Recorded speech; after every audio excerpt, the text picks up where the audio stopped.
मित्रांनो, आयुष्यात असा काळ प्रत्येकाच्या वाट्याला येतो जेव्हा माणूस आतून खचलेला असतो, प्रयत्न करूनही यश हातातून निसटतं, मेहनत असूनही पैसा टिकत नाही आणि नशिबाचं दार जणू कायमच बंद आहे असं वाटू लागतं.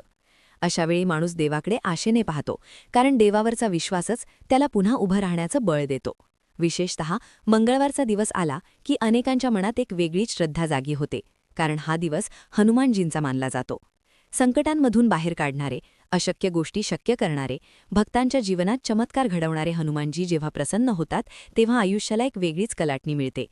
उद्याच्या मंगळवारपासून हनुमानजींच्या कृपेने काही राशींच्या लोकांसाठी असा काळ सुरू होत आहे जिथे गरिबी, अडचणी, कर्ज, मानसिक ताण आणि सततची चिंता हळूहळू दूर होऊ लागणार आहे. हा बदल एका दिवसात जादूसारखा घडेल असं नाही, पण परिस्थितीची दिशा बदलायला सुरुवात नक्कीच होईल. जे लोक आत्तापर्यंत अपयशाशी झुंज देत होते, ज्यांच्या प्रयत्नांना योग्य फळ मिळत नव्हतं, त्यांच्या आयुष्यात आता संधींची दारं उघडू लागतील. हनुमानजींची कृपा म्हणजे केवळ धनवृद्धी नाही, तर आत्मविश्वास, धैर्य आणि योग्य निर्णय घेण्याची शक्तीही असते. या काळात काही लोकांना अचानक नवीन संधी मिळू शकतात. नोकरीच्या शोधात असलेल्यांना अपेक्षेपेक्षा चांगला प्रस्ताव येऊ शकतो.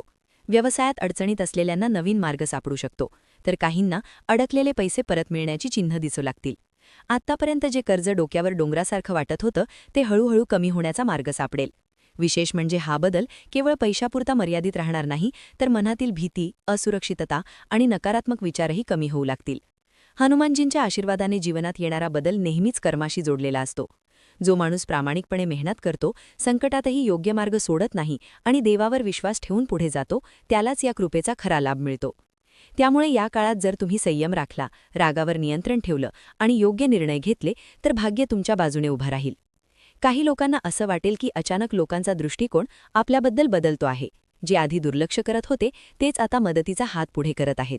हे देखील हनुमानजींच्या कृपेचं एक लक्षण मानलं जातं. या काळात घरातील वातावरणात देखील सकारात्मक बदल जाणवू लागतील. जिथे सतत वाद, तणाव किंवा आर्थिक कारणांमुळे अस्वस्थता होती, तिथे हळूहळू शांतता येऊ लागेल. कुटुंबातील सदस्यांमध्ये संवाद वाढेल, गैरसमज दूर होतील आणि एकमेकांना समजून घेण्याची वृत्ती निर्माण होईल. अनेक वेळा पैशाची अडचण ही नात्यांमध्ये दुरावा निर्माण करते, पण जेव्हा परिस्थिती सुधारायला लागते तेव्हा नात्यांमधील गोडवाही परत येते. हनुमानजींची कृपा मिळण्यामागे श्रद्धा आणि शिस्त यांना खूप महत्त्व असतं.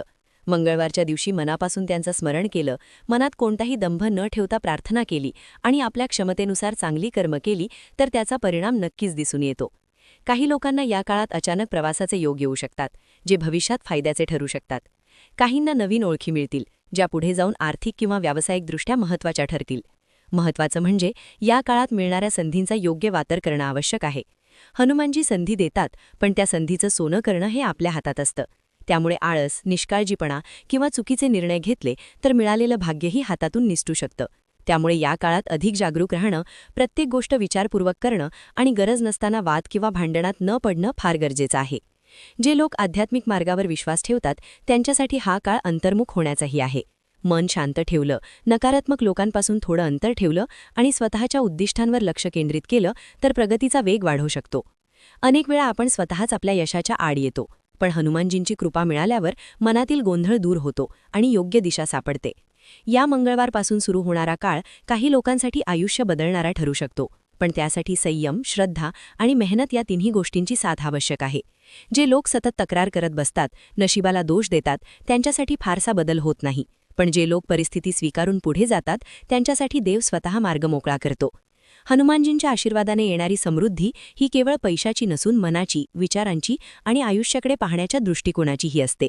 म्हणून मित्रांनो, उद्याच्या मंगळवारपासून जर तुमच्या आयुष्यात छोटेसे का होईना पण सकारात्मक बदल जाणवू लागले, तर त्याकडे दुर्लक्ष करू नका. तो बदल पुढील मोठ्या परिवर्तनाची नांदी असू शकतो.